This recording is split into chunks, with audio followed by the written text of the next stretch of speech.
আসসালামু আলাইকুম। সকাল সকাল খামারে এসে মনটা খারাপ হয়ে গেল। সকালে খামারে এসে দেখি গরুটার পেট অনেক ফোলা। দেখুন কিরকম ফুলে গেছে। গরুটার হয়তো ফুড পয়জন হয়ে গেছে। সকাল থেকে এসে দেখছি যে গরুটা জাবর কাটছে না, একদম পেট ফুলে রয়েছে, জোরে জোরে শ্বাস ফেলছে, কোনো মতেই জাবর কাটছে না। এই কারণে জাবর কাটানোর জন্য আমি একটা লাঠিতে দুই পাশে দড়ি বেঁধে এভাবে গরুর মুখে বেঁধে দিলাম।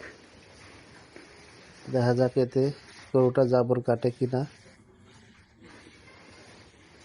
আমি এই পদ্ধতিটা একটা ভিডিওতে দেখেছিলাম, সেই পদ্ধতিটা আমি তাই আজকে ট্রাই করে দেখব কাজ করে কিনা।